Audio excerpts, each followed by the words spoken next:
أيوة waxaan ka mahad celinayaa awalan dadaalka soo muujisay qarankiina runtii abaalkiina lama gudi karo waxaan filayaa idinkoo 66 qabtaad qaranka soo biirteen waana waajibaadkan u dhaarna qayb kamid ah qaranku uu jeclaa lahaa hadduu awoodi lahaa inuu yani dhibka idin gaaray amba waxa la yiraaho la fiiri ka maqnaa oo soo celin lahaa laakiin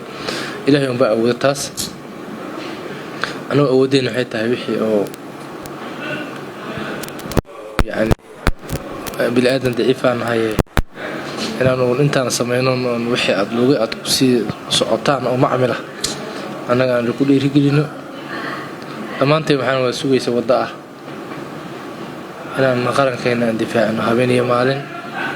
وأنت واحد يبقى الله مرايو وإن ودن كينا ونبض نقضه أرجع استدل لقى حريو قف كسر صومالي إن حريو كنا راتواي ما جرتو nabad iyadoo la jiifo la helo ma jirto nabadda dhiiga loo daadiyaa nafaa ku baxda maalaa ku baxa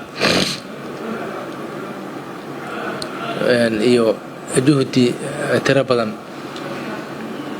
marka waxaan ku dhiirigelinayaa idinkana guuleysta qarankan idinkoo difaacaysa inaad ku weyseen xibnihiina qaar ka mid a annagu ma gudi karno haddee waxaa waaye bilaadan daciif aan nahay ilaahay waxaan baryaynaa inuu idinka abaal mariyo dhiigii aad u daayseen iyo lafii aad ku weyseen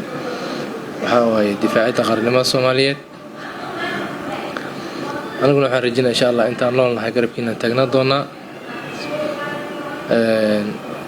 qof kastoo Soomaaliyeed waxa waajib ku ah askari ahaato ama shacab ahaatee inuu difaaco qaranimadiisa iyo jiritaanka sharaftiisa iyo karaamadiisa uu difaacada waajib ku ah annaguna waa shaqada sii wadi doonaa idinkan waxaan rajaynaa insha Allah inaad guulaan rajaynaa garabkiina taagana habeen maalin haddii aan intaan ka weyn awoodi lahayn waa sameeyeen laakiin awoodina intaan noqotay guuleysi aan arko mahad celiyo